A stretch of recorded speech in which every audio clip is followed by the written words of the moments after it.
Show large time is 6:19.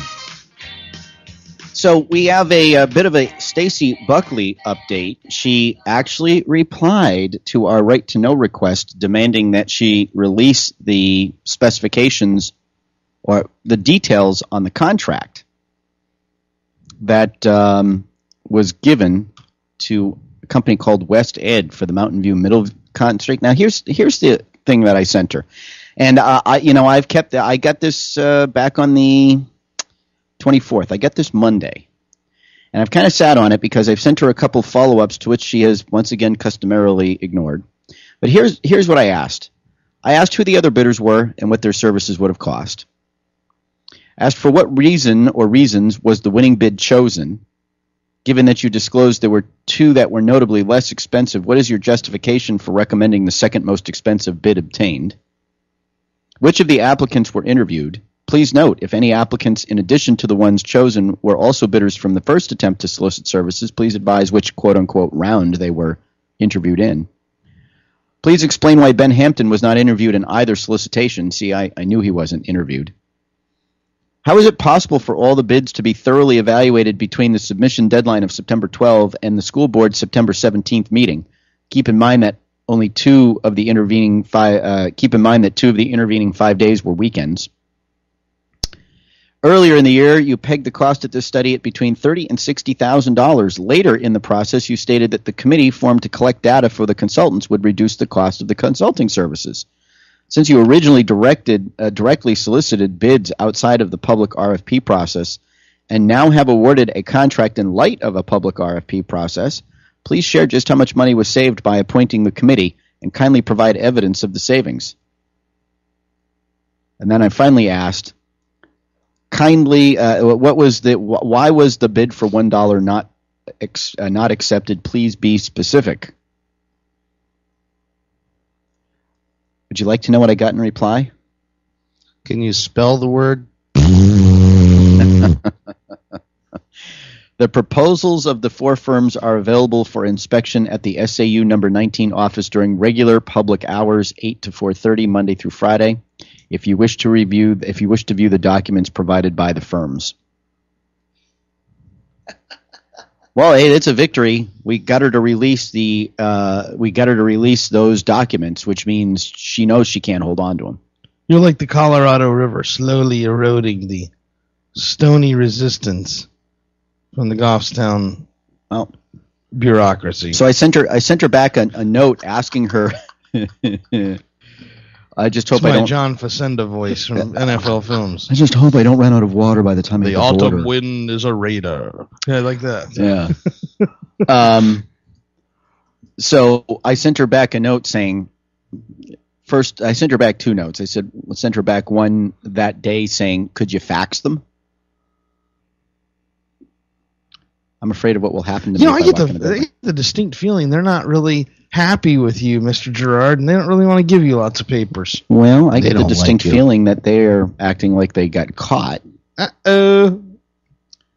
And then I sent her back another note saying, by the way, are you refusing to answer any of the questions below or was not responding simply an oversight? Aren't those cookies good? They are. Thank you, Steve, Mr. Girard. We're going to try to save you a couple here, Steve, but you should. No, we're not. You should have seen the look on Mike's face after he bit into him. Steve, we're out of cookies. I bet I can imagine. Sorry. That's all right. Maybe John Facenda finished him off. I'm sure my own batch is on its way. It is. Maybe I'll bring a plate of what's left of the cookies over to Stacy and try to make peace. Maybe not. It's not a waste of important to me. I think we're going to eat the cookies ourselves. So, don't they sound yummy? Well, there's no need to antagonize Steve now. Sure there is. I'm just helping our listeners get out of bed and run for their bowl of cornflakes. You're killing me, Smalls. So you're killing me, Smalls. But so now that Stacy and Phil Pancoast did not respond to the email I sent him last week, and I told him I would hold off on publishing it to give him an opportunity to do that, but. So you can expect at some point today, my blog will be updated with our emails to and from the officials in Goffstown. And I just would say to members of the Goffstown School Board, who are concerned about transparency and accountability and recognize that they're there to serve the public, not to do what they want. The public and its processes designed to disseminate information and create a transparent and accountable system of government. It's about time you start opening your mouths in demanding that the laws of the state of New Hampshire and the policies of your own board be followed. Pretty simple. Pretty simple. It really, I've seen a lot of stuff in government. I don't think I've seen a group of people so smug, so content, so convinced that they can do what they want as I have seen the Goffstown School Board. And in administration, let me tell you something. And I can say this because I've been an elected official.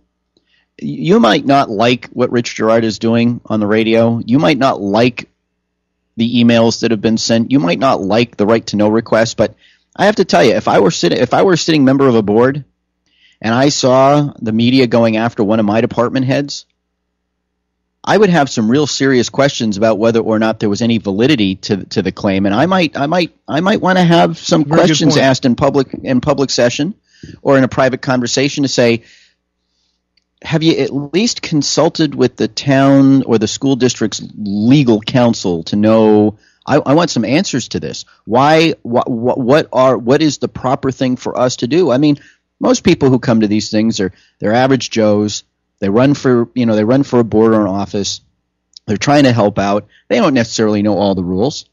They don't necessarily know all the procedures, and they rely to a great degree. And there's no difference in Manchester. They rely to a great degree on the professional expertise and reputation of the people they pay good money to do the job. Well, if there are questions being raised and you're not even entertaining the thought of getting to the bottom of whether or not there's any merit to the questions being raised, then you're a dope and you should be voted out of office. Shame on you. Are you there to protect the superintendent? Are you there to do her bidding? Or are you there to make sure that the people's work is done on behalf of the ones who elected you, whose money you spend, whose children you educate? And you know what? I think I might also have the brains, too, to say, hey, Mr. Media Type, I appreciate you raising these questions and da-da-da-da-da. I'd like to talk to you. I'd like to give you a little background off the record. I'd like you to know what's going on. What we see and what we don't see, what we can say and what we can't say. And by the way, here's what I'll give you on the record. There is no mystery to this. I think it's funny that people are passing around notes about what happens to the school board when they find out, we're at a meeting, watching a meeting, coming to a meeting, or going to be talking about them in the morning. I think it's sad, too. I can't tell you all of the things we could have done if Goffstown had just not continued to flout the law. WLMW 90.7 FM. It's uplifting and powerful, and it's a good message all around. New Hampshire Family Radio. It's just a good station to listen to.